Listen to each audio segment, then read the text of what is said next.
You know that feeling when someone asks you to do something and your brain is instantly just screaming, absolutely not. Oh, yeah. I know it intimately. Right. Like you do not have the time, you don't have the energy, but somehow your mouth just opens and you say, sure, I'd love to. It is just a universally agonizing human experience. It really is. That precise moment of immediate crushing regret, the second the word yes actually leaves your lips. And it happens to all of us. I mean, you are having an incredibly busy day. You're completely overwhelmed with your own life. Yeah, you're at your limit. Exactly. And someone asks for a favor, maybe it's a colleague, maybe it's a friend, and you desperately want to refuse. But you're completely paralyzed by this overwhelming fear of sounding rude. Right, or causing offense. So you cave, you agree to it, and then you spend the rest of the day practically agonizing over it, just thinking, why on earth did I agree to that? Why couldn't I just say a simple no? Exactly. And, the irony is that no is literally one of the first words we ever learn. It's a single syllable. Yeah, toddlers say it all the time. They do. Mechanically speaking, it should be the easiest thing in the world to say. But psychologically and socially, it carries this massive amount of weight. Which is exactly why we are diving into this today. We are unpacking the surprisingly complex art of the polite refusal in English conversation. It's a vital skill. It really is. Yeah. We're using a really practical lesson from Simple English Talks today, and we're talking directly to you, the learner, the professional, the person who just wants to communicate effectively and actually protect their time. Without alienating everyone around them, of course. Right, exactly.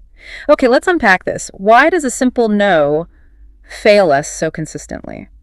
Well, it fails because conversation isn't just about exchanging data. I mean, it's about managing relationships. That makes sense. Yeah. So if we think about the linguistic mechanics of English, just saying the blunt word no to a request, it violates an unwritten social contract. I always picture it like driving on a highway. Like you are driving along in a conversation with someone, everything is flowing nicely, you're at cruising speed. Right. Smooth sailing. And then suddenly you drop a hard no. It's the equivalent of slamming on the brakes in the middle of that highway. Bam! Brick wall. Oh, wow. Yeah, that's exactly it. It is incredibly jarring for the other person. You've essentially caused a verbal pileup. That visual is highly accurate. A one-word no is profoundly direct. And direct is bad. Well, no, being direct isn't inherently a bad thing in every culture. But in casual English conversation, native speakers almost instinctively soften their answers. They don't want to crash. Exactly. They anticipate the impact of that sudden stop, so they actively work to prevent the collision.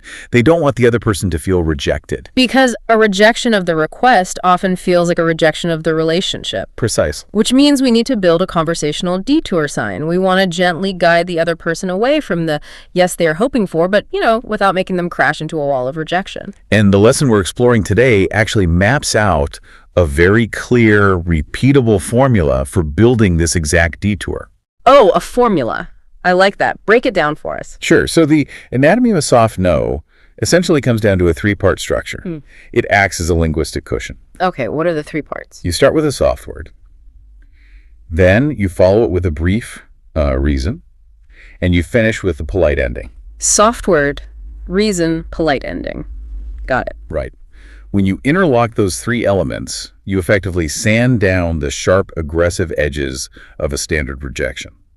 So instead of a brick wall, you're offering them an off-ramp. Let's think about how this sounds in a realistic scenario. Let's do it. Say someone asks you to hang out, but you are completely swamped. The formula gives us this, sorry, I can't, I have work today. If we dissect that, we see the mechanics perfectly. Sorry is your soft word. And it's important to note here that in this context, sorry isn't an admission of guilt. Right, you haven't actually done anything wrong by being busy. Exactly. It functions as a conversational lubricant. It signals empathy for their upcoming disappointment. You are basically saying, I recognize you want something, and I am expressing regret that the universe isn't allowing it, rather than taking personal blame. Precisely.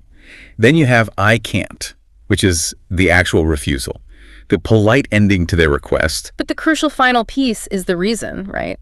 I have work today. Yes. You aren't just shutting the door, you were showing them what is blocking the door. I really love how that shifts the blame away from you and onto the circumstance. It's very effective. What about an invitation? Like someone invites you to a dinner party, you use the formula and say, I'd love to, but I already have plans. Oh, that specific phrase is incredibly common. It is highly effective at saving face for the person asking.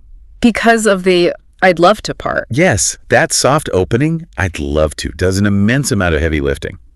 It validates the person, it communicates, your invitation is fantastic, and in a parallel universe with a different schedule, I am there. Right. It affirms your affection for them before you drop the hammer. And then, but I already have plans, provides the unarguable reason. You can't be in two places at once.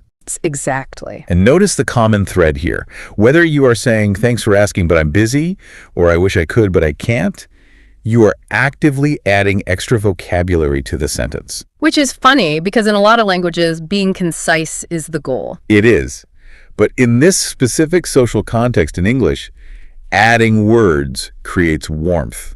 The brevity of a one-word no is cold. The extra words literally wrap the refusal in warmth. Warmth is such a great way to describe it because if a friend asks, hey, do you want to come shopping with me? And you just hit them with no. They're going to panic. They really are. They aren't going to think, oh, they must be busy.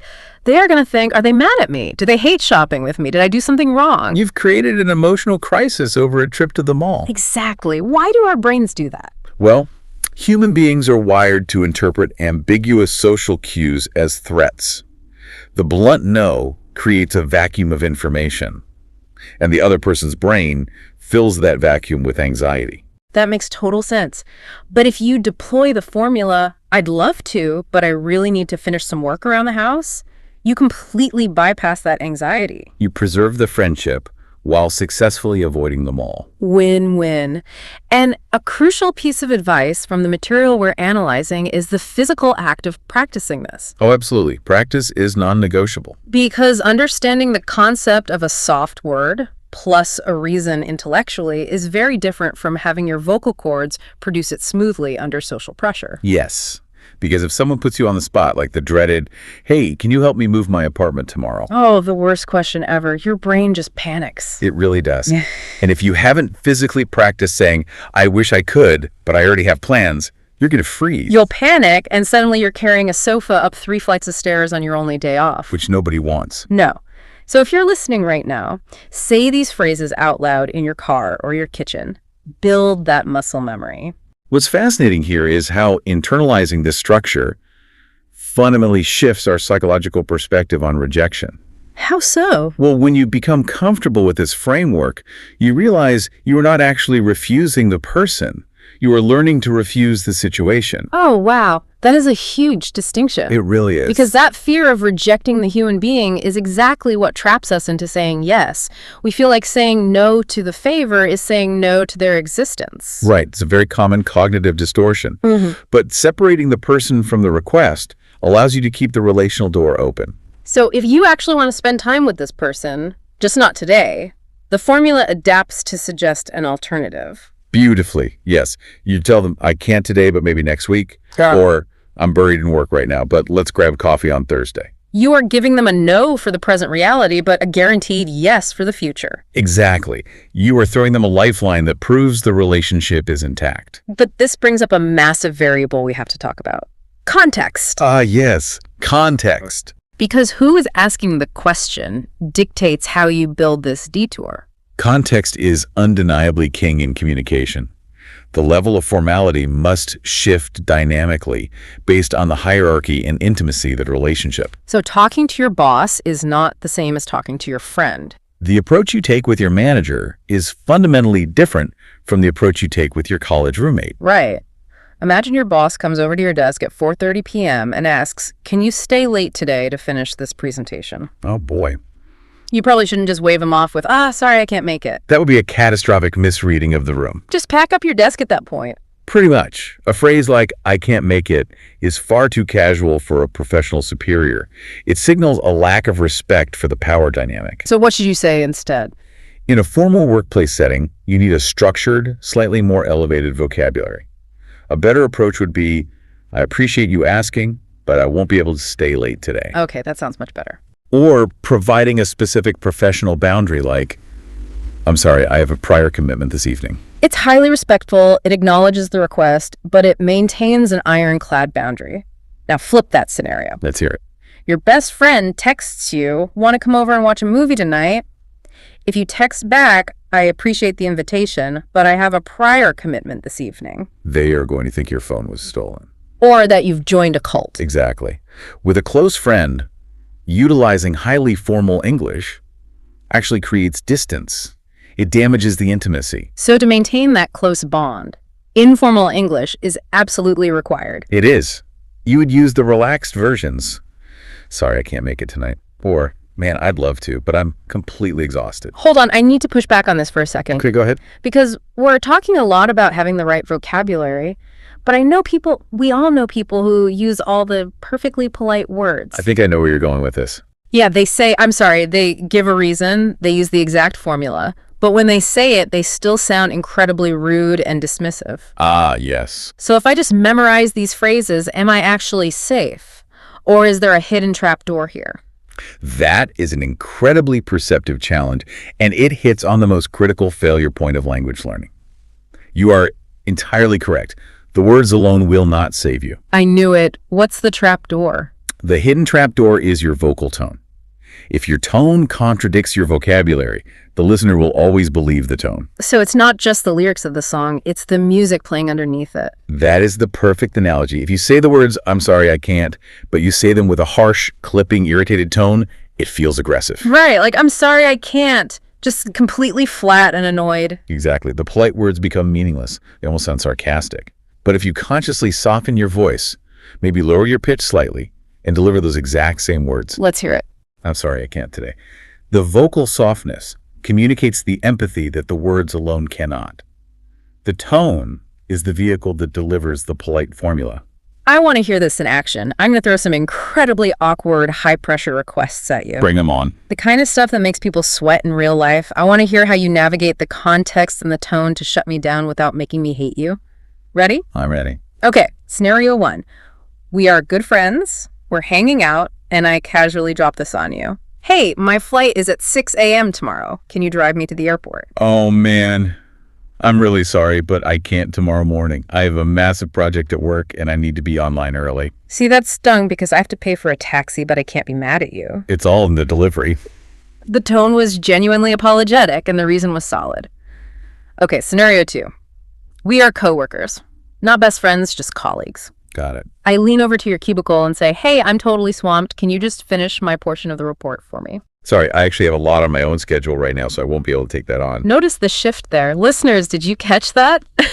It wasn't overly emotional. It was polite, professional, and entirely unyielding. A very firm wall, wrapped in a nice wallpaper. All right, scenario 3. I am an acquaintance, maybe a neighbor you wave to, and I ask, hey, my truck is in the shop. Can I borrow your car for the weekend? Oof.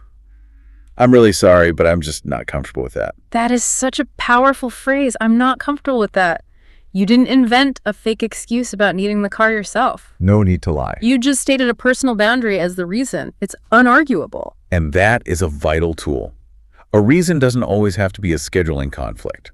Your own comfort level is a completely valid reason in the formula. Especially when someone is asking for something deeply personal, like borrowing a vehicle or money. It is brilliant. And running through those scenarios really highlights the agility you need. But even when you know this formula and even when you practice your tone, there are still major social landmines you can step on. Oh, absolutely. There are definitely traps. Here's where it gets really interesting, because the way we fail at saying no reveals so much about how our brains process language and fear. The communication traps that people fall into are so universal, and it is vital to dissect them. Not to make anyone feel bad, though. Right, not at all. Yeah. But because understanding the mechanics of the mistake is the fastest way to correct it. Okay, the first major trap is what we can call the cold mistake. This happens when someone offers you something or asks you something and you just say, no, I don't want. The fascinating thing about no, I don't want is that grammatically, it is a perfectly functional English sentence. It is. It conveys the necessary data. Furthermore, in many other languages, a direct translation of that exact phrase is the standard, polite way to decline an offer. Exactly. If you are translating directly from your mother tongue, you might think you are being completely normal. You'd have no idea. But to a native English speaker, no, I don't want, sounds incredibly jarring. It sounds almost childlike in its bluntness or intentionally dismissive. because it completely lacks the padding we discussed earlier.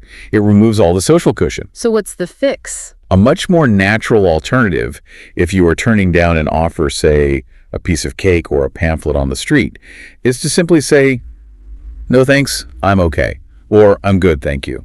You achieve the exact same goal, but you inject gratitude with the thanks and you reassure them with, "I'm okay." It is the difference between slamming a door in someone's face and gently pulling it shut with a smile. It changes the entire emotional temperature of the room. Okay, now the second trap is almost the complete opposite. It's the serious mistake. This one is tricky. This is when someone asks you to do something and you reply with, "I refuse." I refuse is a classic dictionary trap. What do you mean? If you look up the word for declining a request in a bilingual dictionary, refuse is going to be one of the top results. So a learner logically assumes they should use it. But dictionaries don't teach you the emotional baggage of a word. Precisely. In conversational English, I refuse carries a massive amount of dramatic weight. It implies a moral stand or a deep combative defiance. You sound like a historical figure standing up to an oppressive regime. Or a lawyer in a courtroom making a declaration. It is so intense. Like if we are in the break room and I ask, "Hey, do you want to pitch in $5 for Sarah's birthday cake?" And you look me dead in the eye and say, "I refuse." That would be terrifying. The vibe in that room is going to plummet. I'm going to think you have a deeply rooted personal vendetta against Sarah and her cake. It creates unnecessary conflict simply because the vocabulary is too heavy for the situation. A simple, "Sorry, I can't this time," diffuses the situation instantly without any drama. Which brings us to the third trap. Yeah. And honestly, I think this is the one that native speakers and learners alike are most guilty of. I agree completely. It is the absolute worst one, the coward's mistake. Yeah, the maybe. This is when your friend asks you to do something awful, and instead of using the formula, you just mumble, "maybe." The psychology behind the maybe trap is profound. People use maybe as an emotional escape hatch. Just trying to get out of the room. Right. In that specific microsecond when the question is asked, the anxiety of delivering a polite refusal feels too high. So to alleviate your own immediate discomfort, you say maybe, tricking yourself into thinking you've softened the blow. But all you have actually done is plant a ticking time bomb. The source material we reviewed for this deep dive had this painfully hilarious anecdote about this. Oh, the moving example. Yes. Imagine your friend asks you to help them move their furniture. You hate moving. You know you aren't going to do it. But you hate confrontation more, so you say, "maybe." And then what happens? 3 months later, your friend is literally sitting in an empty apartment, surrounded by cardboard boxes, staring at the door, waiting for you to show up. It perfectly illustrates the collateral damage of people-pleasing. Mm-hmm. A false maybe creates a paralyzing state of limbo for the other person. It's so unfair to them. They cannot make alternative plans because they are holding space for your potential yes. You think you're being nice by not saying no, but you are actually being incredibly selfish. You are protecting your own comfort at the expense of their ability to plan their life.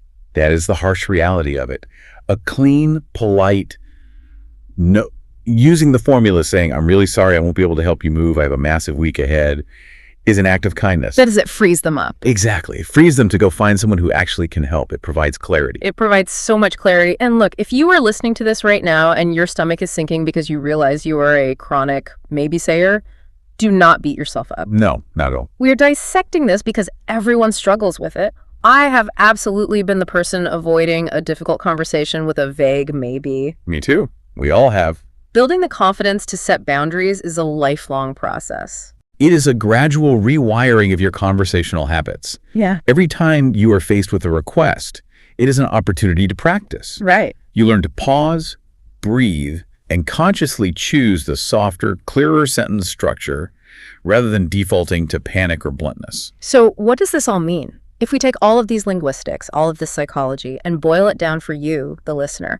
the core message is incredibly empowering. You do not have to say yes to everything. Yes, your default setting does not have to be accommodation at your own expense. That is the fundamental truth here. Your time, your energy, and your comfort are valuable resources, and you have every right to protect them. And the beauty of what we've unpacked today is that you don't have to sacrifice your kindness to protect those resources. You don't have to choose between being a pushover or being a jerk. It's a false dichotomy. Completely.